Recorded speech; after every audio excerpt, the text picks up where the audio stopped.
El aire olía a sangre y a incienso. Las calles de Jerusalén, la ciudad más sagrada de 3 religiones, estaban teñidas de rojo, mientras miles de guerreros europeos marchaban entre cadáveres amontonados hasta la altura de las rodillas. Era el 15 de julio del año 1099. Después de 3 años de marcha, de hambre, de sed, de batallas y enfermedades que habían matado a más hombres que cualquier ejército enemigo, los cruzados habían logrado lo imposible. Habían conquistado la ciudad santa. Los caballeros que entraron ese día en Jerusalén lloraban de alegría mientras sus espadas seguían segando vidas. Caminaban descalzos por los charcos de sangre hasta la iglesia del Santo Sepulcro, el lugar donde según la tradición había sido sepultado Jesucristo, y allí se arrodillaban a rezar con las manos todavía manchadas de la matanza. Los cronistas musulmanes que sobrevivieron describirían escenas de horror que helaban el alma. Mujeres y niños degollados en las mezquitas, ancianos arrojados desde las murallas, judíos quemados vivos en sus sinagogas. La sangre, escribió un testigo, llegaba hasta los tobillos de los caballos.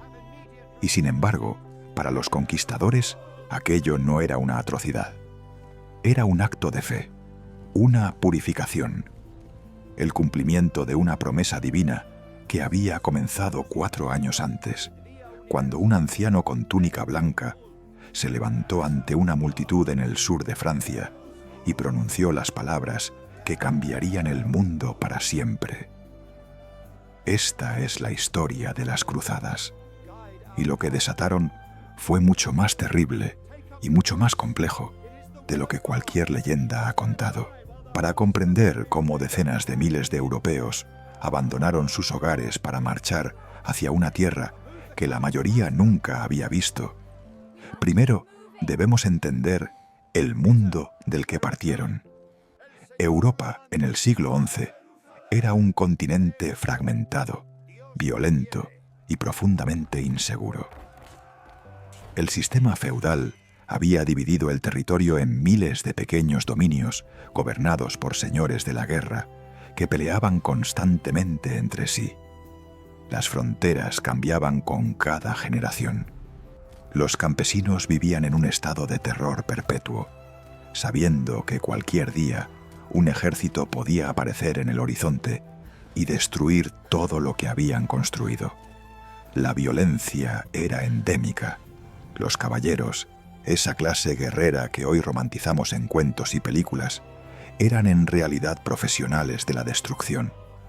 Desde niños eran entrenados para matar. Sus valores giraban en torno a la guerra. El honor marcial y la acumulación de tierras y riquezas a través de la conquista. Cuando no había guerras externas que pelear, peleaban entre ellos. Las feudas familiares duraban generaciones. Los torneos terminaban frecuentemente en muertes. La Iglesia, horrorizada por la carnicería constante entre cristianos, había intentado imponer la llamada paz de Dios, prohibiendo el combate en ciertos días sagrados. Pero era como intentar detener un río con las manos. Al mismo tiempo, la Iglesia católica estaba consolidando un poder que no había tenido desde la caída del Imperio Romano. El Papa no era solo un líder espiritual, era el árbitro supremo de la cristiandad, capaz de excomulgar reyes y emperadores, de legitimar o deslegitimar dinastías enteras. Pero este poder venía acompañado de una responsabilidad. La Iglesia se presentaba como la guardiana de la fe verdadera, la protectora de los fieles, la institución que guiaría a la humanidad hacia la salvación. Y había un problema.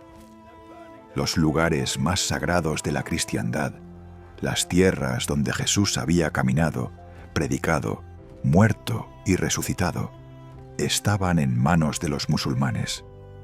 Jerusalén había sido conquistada por los árabes en el año 637, más de 4 siglos antes.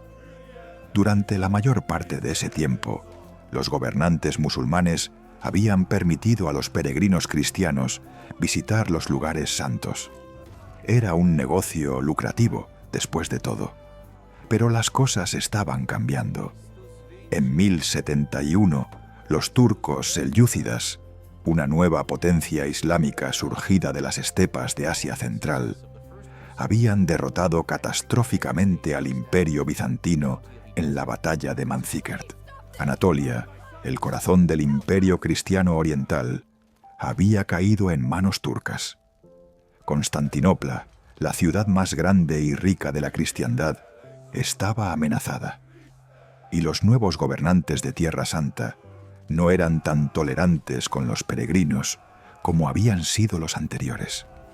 Los rumores que llegaban a Europa hablaban de cristianos perseguidos, de peregrinos robados y asesinados, de iglesias profanadas. No todos estos rumores eran ciertos, pero la verdad importaba menos que la percepción. Europa estaba lista para creer lo peor, y estaba lista para actuar. Para entender cómo Europa occidental se lanzó a la aventura más extraordinaria de la Edad Media, debemos examinar los 5 pilares que sostuvieron el movimiento cruzado. El primer pilar era la fe ardiente. No podemos subestimar la profundidad de la religiosidad medieval. Para los hombres y mujeres del siglo XI, el cielo y el infierno eran tan reales como el pan que comían. La salvación del alma era la preocupación suprema de la existencia. Y la Iglesia enseñaba que el camino a la salvación pasaba por las buenas obras, el arrepentimiento y, sobre todo, la penitencia. Los pecados debían ser purgados, y el sufrimiento era el precio de la redención. En este contexto, la idea de sufrir por Cristo, de marchar miles de kilómetros, de arriesgar la vida por recuperar los lugares santos, tenía un atractivo irresistible. Era la penitencia definitiva, la garantía de salvación. El segundo pilar era la promesa de la indulgencia. El Papa Urbano II, al convocar la cruzada, ofreció algo extraordinario. Prometió que todos los que murieran en la expedición recibirían la remisión completa de sus pecados. Era, en esencia, un pasaporte directo al paraíso. Para una sociedad obsesionada con el pecado y el castigo eterno, esta oferta era de un valor incalculable. No importaba cuántos crímenes hubieras cometido, cuánta sangre manchara tus manos. Si morías luchando por Cristo, todo sería perdonado. El tercer pilar era la presión demográfica. Europa estaba experimentando un crecimiento poblacional significativo gracias a mejoras en la agricultura y un periodo de clima relativamente benigno. Pero la tierra disponible no crecía al mismo ritmo. Los hijos menores de las familias nobles, que no heredaban las propiedades de sus padres, formaban una clase de caballeros sin tierra, guerreros profesionales sin un lugar propio en el mundo. Estos hombres estaban hambrientos de oportunidades, de tierras, de riquezas. Oriente prometía todo eso. Las historias hablaban de ciudades llenas de oro, de campos fértiles esperando ser conquistados, de reinos que podrían fundarse en tierras lejanas. El cuarto pilar era la crisis bizantina. El emperador Alejo, I de Constantinopla, había enviado embajadores al Papa pidiendo ayuda contra los turcos. No esperaba lo que obtendría. Alejo quería mercenarios profesionales que pudiera controlar y dirigir. Lo que recibió fueron hordas de fanáticos religiosos con sus propias agendas. Pero su petición proporcionó la justificación perfecta. No se trataba solo de liberar Jerusalén. Se trataba de auxiliar a hermanos cristianos en peligro. La cruzada podía presentarse como un acto de caridad, además de un acto de fe. El quinto pilar era el genio propagandístico de Urbano II. El Papa era un comunicador brillante que entendía perfectamente a su audiencia. Sabía que los nobles europeos respondían al lenguaje del honor y la guerra. Sabía que los campesinos respondían al lenguaje de la redención y la salvación. Y sabía que todos respondían al lenguaje del miedo. En sus sermones pintó cuadros vívidos de las atrocidades cometidas contra los cristianos en Oriente. Exageró, distorsionó, inventó si era necesario. Pero creó una narrativa irresistible de víctimas inocentes que clamaban por ser rescatadas. ¿Y Europa? Respondió. Estos 5 pilares convergieron en un momento y lugar muy específicos. Era el 27 de noviembre del año 1095. El lugar era Clermont, una ciudad en el centro de Francia. El Papa Urbano II había convocado un concilio para tratar asuntos de la Iglesia, pero todos sabían que el verdadero propósito era otro. Durante días, los rumores habían circulado. El Papa iba a hacer un anuncio extraordinario. La multitud que se reunió era tan grande que no cabía en la catedral. Urbano tuvo que salir a un campo abierto a las afueras de la ciudad para dirigirse a los miles de personas que habían acudido a escucharlo. Nobles con sus séquitos, obispos con sus clérigos, caballeros con sus escuderos, campesinos que habían caminado días para estar presentes. Todos esperaban, conteniendo la respiración, mientras el anciano de túnica blanca subía a una plataforma improvisada. Lo que Urbano dijo ese día no se registró palabra por palabra. Tenemos varias versiones de testigos que difieren en los detalles. Pero el mensaje central era claro. Los cristianos de Oriente estaban siendo masacrados. Los lugares santos estaban siendo profanados. Era deber de todo cristiano verdadero tomar las armas y marchar a rescatarlos. Describió atrocidades, algunas reales, otras imaginadas. Habló de iglesias convertidas en establos, de crucifijos usados como letrinas, de mujeres violadas ante los altares, de niños vendidos como esclavos. Cada imagen estaba diseñada para provocar indignación, horror, sed de venganza. Y entonces hizo la oferta que nadie podía rechazar. Todo aquel que tomara la cruz, que se uniera a esta sagrada expedición, recibiría la remisión completa de sus pecados. No importaba lo que hubieran hecho. Asesinos, ladrones, adúlteros, todos serían perdonados. Sus almas quedarían limpias como las de los recién nacidos. La respuesta fue instantánea y abrumadora. La multitud comenzó a gritar una frase que resonaría a través de los siglos: Deus vult, Dios lo quiere. Una y otra vez, miles de voces repitiendo las palabras: Deus vult, Deus vult. Hombres caían de rodillas, llorando de emoción. Otros se arrancaban las ropas para hacerse cruces que cosían sobre sus túnicas. El obispo de Le Puy fue el primero en arrodillarse ante el Papa y tomar el voto. Cientos lo siguieron en las horas siguientes. Miles más lo harían en los días y semanas que siguieron. Urbano había encendido una llama, pero lo que no podía controlar era hacia dónde se propagaría el fuego. Las noticias del sermón de Clermont se extendieron por Europa con una velocidad asombrosa. Predicadores itinerantes llevaban el mensaje de pueblo en pueblo, de ciudad en ciudad. Algunos eran clérigos autorizados, otros eran fanáticos autoproclamados que añadían sus propias florituras al mensaje papal. La historia crecía con cada repetición. Las atrocidades se volvían más horribles, las recompensas prometidas más generosas. Pronto, toda Europa occidental hervía con el fervor cruzado. Lo que el Papa había imaginado era una expedición ordenada de caballeros profesionales, liderada por nobles experimentados, que marcharía hacia Oriente en la primavera siguiente, cuando el tiempo permitiera viajar. Lo que obtuvo fue algo muy diferente. En la primavera del año 1096, antes de que la expedición oficial estuviera siquiera organizada, una marea humana comenzó a moverse hacia el este. No eran caballeros armados, Eran campesinos, artesanos, pobres de toda condición, mujeres, ancianos, incluso niños. Decenas de miles de personas que habían abandonado todo lo que tenían para seguir a predicadores carismáticos que prometían guiarlos a Jerusalén. El más famoso de estos predicadores era un monje llamado Pedro el Ermitaño.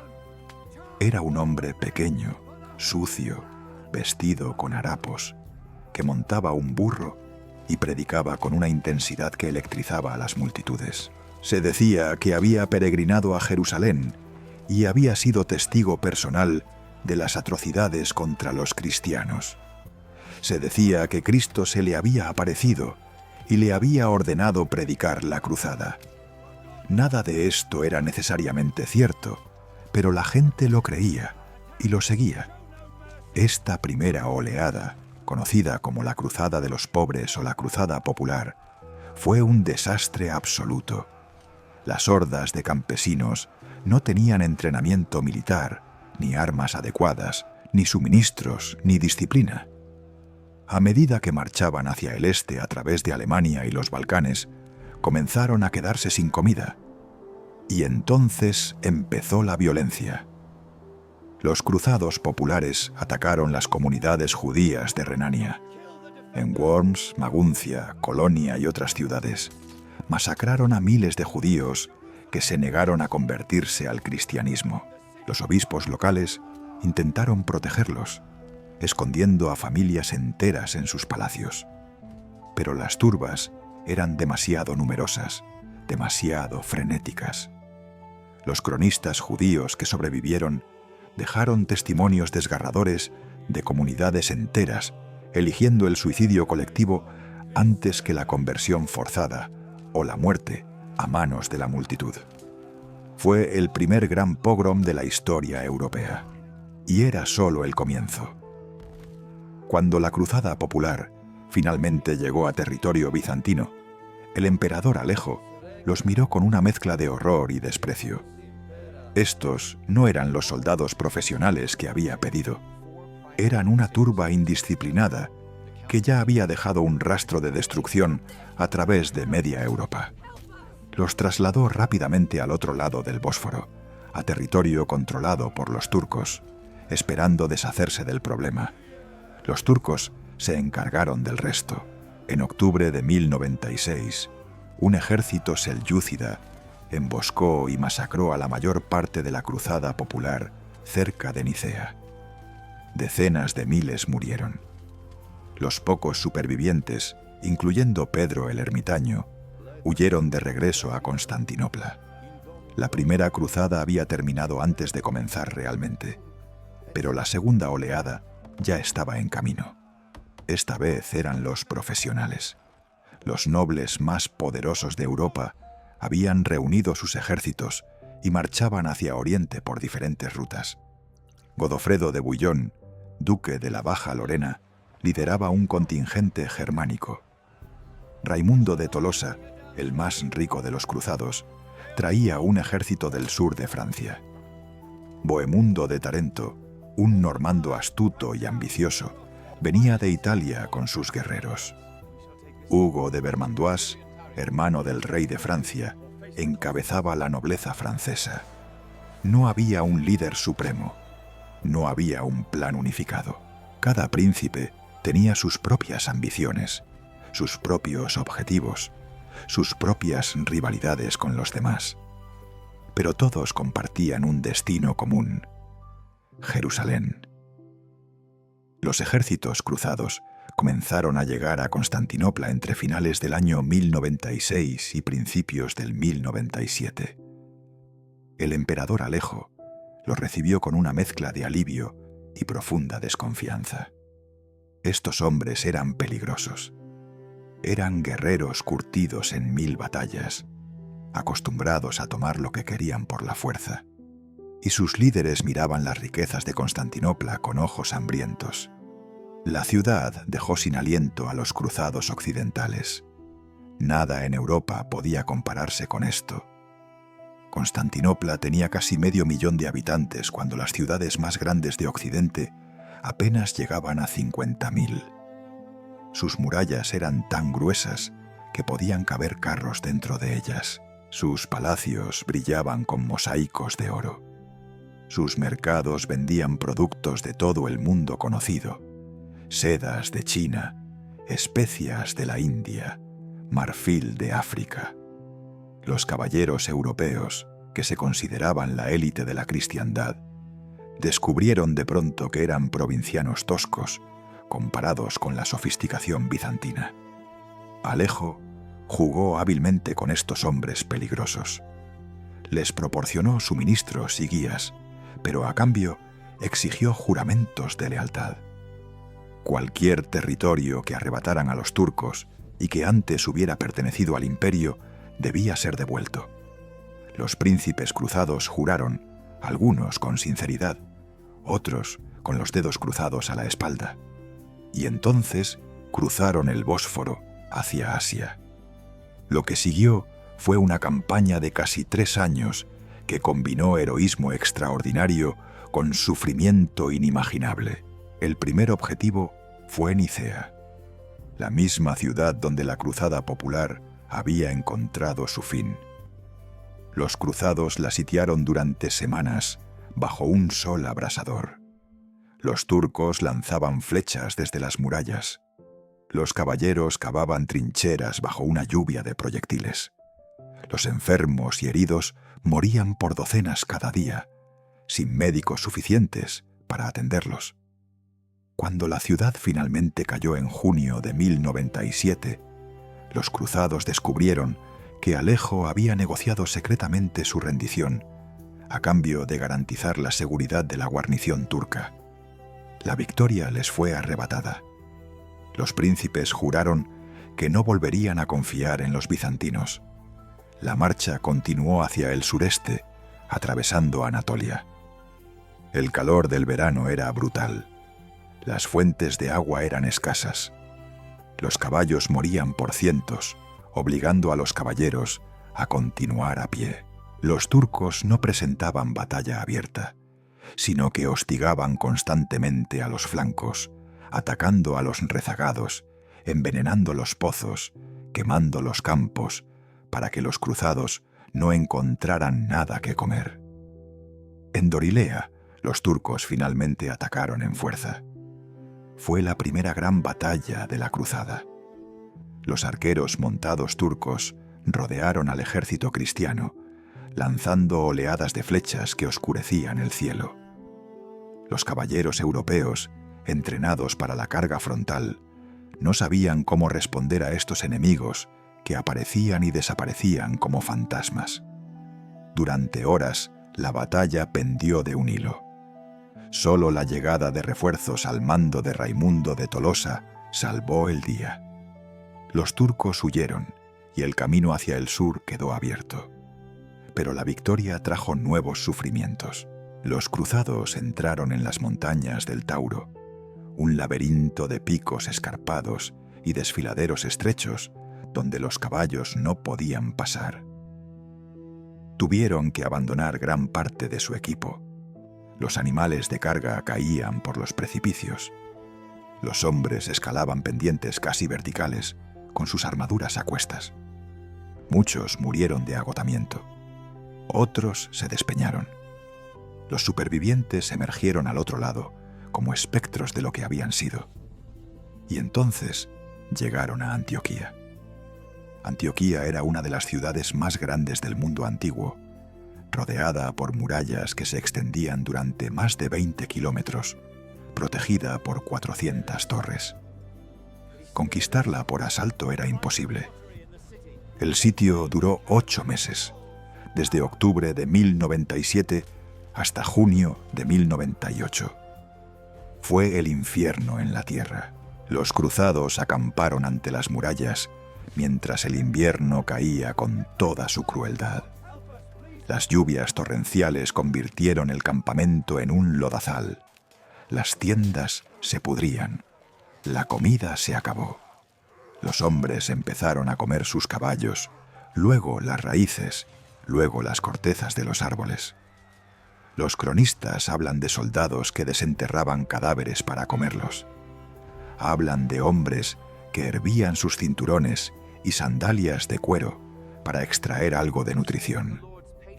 El tifus y la disentería arrasaban el campamento. Cada mañana los enterradores recogían docenas de cuerpos rígidos de frío y hambre. Muchos desertaron. Algunos se convirtieron al Islam para sobrevivir. Otros simplemente huyeron hacia la costa, buscando barcos que los llevaran de regreso a Europa. Entre los desertores estaba el propio Pedro el Ermitaño, que fue capturado y traído de vuelta al campamento por la fuerza. La cruzada se desintegraba lentamente ante las murallas de una ciudad que parecía invulnerable. La salvación llegó de la forma más inesperada. Un comandante armenio dentro de la ciudad, resentido con el gobernador turco, contactó secretamente con Bohemundo de Tarento. A cambio de promesas de riqueza y poder, accedió a abrir una de las torres durante la noche. El 3 de junio de 1098, un pequeño grupo de cruzados escaló las murallas en la oscuridad, mató a los guardias dormidos y abrió las puertas. El ejército cristiano se derramó dentro como un torrente. La masacre que siguió fue espantosa. Después de 8 meses de sufrimiento, los cruzados no tenían piedad. Mataron a todo turco que encontraron, hombre, mujer o niño. Saquearon cada casa, cada tienda, cada mezquita. Las calles se llenaron de cadáveres. El gobernador fue decapitado y su cabeza enviada como trofeo. Cuando el sol salió sobre Antioquía, la ciudad que había resistido durante siglos había caído en una sola noche. Pero la victoria se convirtió inmediatamente en trampa. Apenas 4 días después, un enorme ejército de socorro musulmán apareció ante las murallas. Ahora eran los cruzados los sitiados.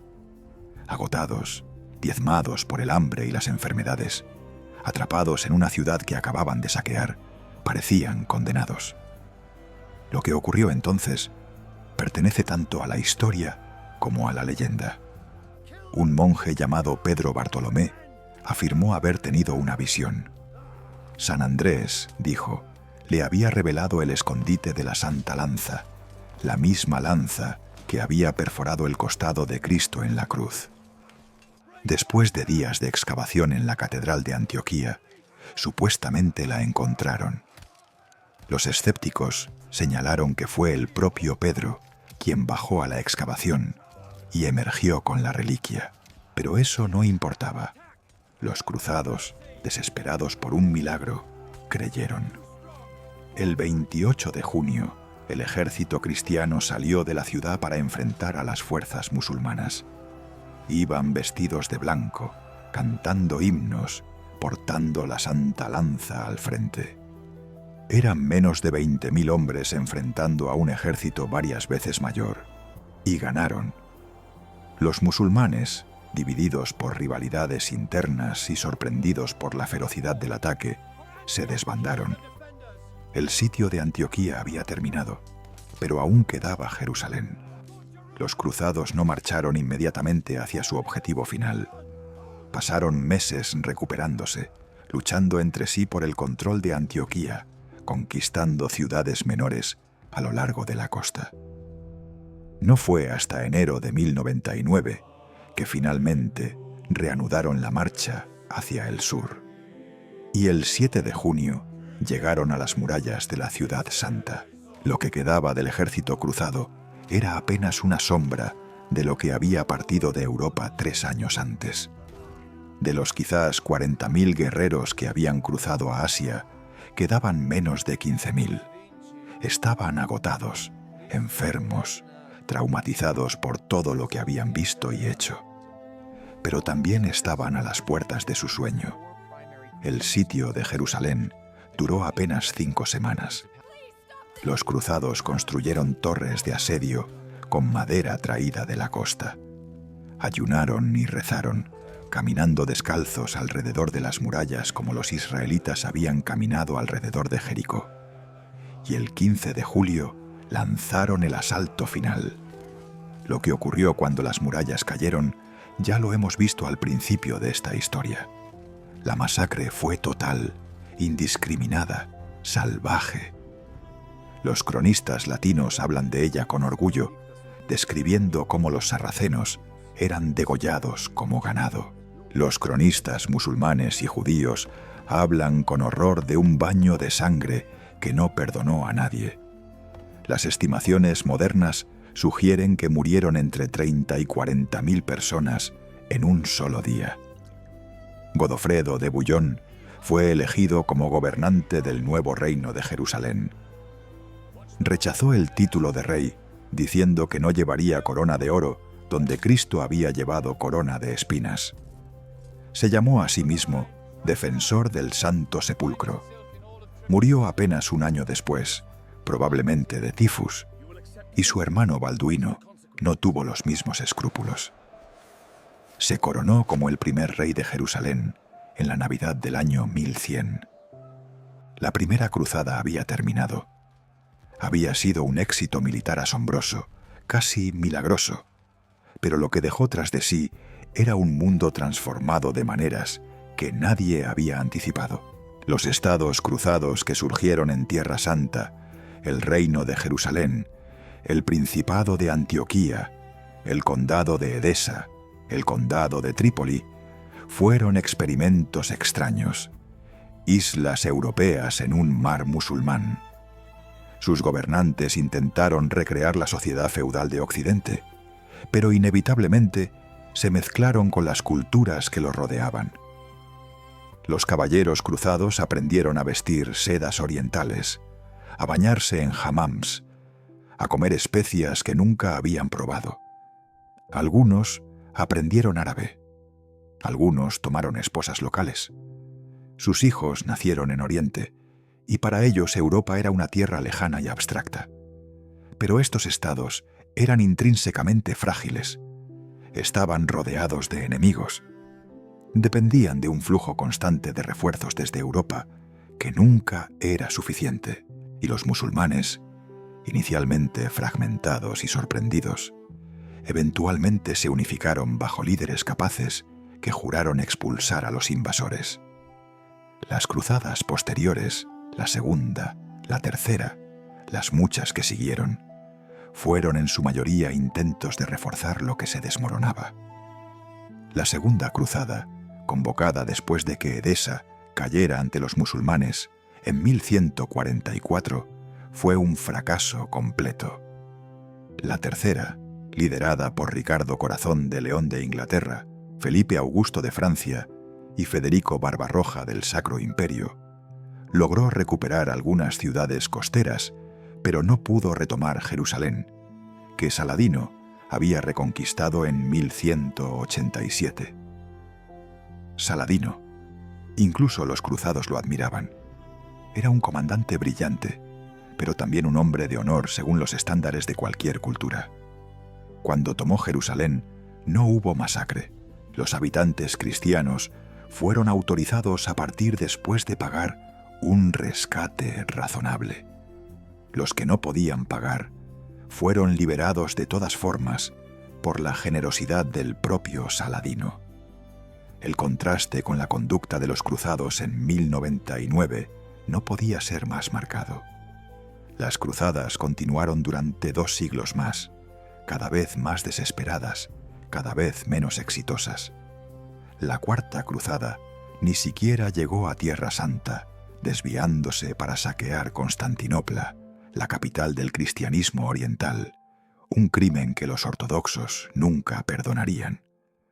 Las últimas cruzadas fueron expediciones pequeñas, casi simbólicas, que no podían revertir la marea de la historia.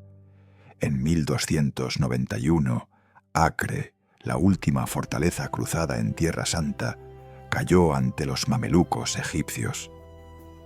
La era de las cruzadas había terminado, pero su legado apenas comenzaba. Las cruzadas transformaron Europa de maneras profundas e irreversibles. Abrieron rutas comerciales que enriquecieron a las ciudades italianas y sentaron las bases del capitalismo moderno. Venecia, Génova y Pisa se convirtieron en potencias comerciales gracias al tráfico con Oriente. Los europeos descubrieron productos que nunca habían visto: azúcar, algodón, seda, especias exóticas, y el deseo de obtenerlos impulsaría eventualmente la era de los descubrimientos. Las cruzadas también transformaron la guerra. Los europeos aprendieron técnicas de asedio y fortificación de sus enemigos musulmanes. Los castillos que construyeron a su regreso incorporaban innovaciones orientales.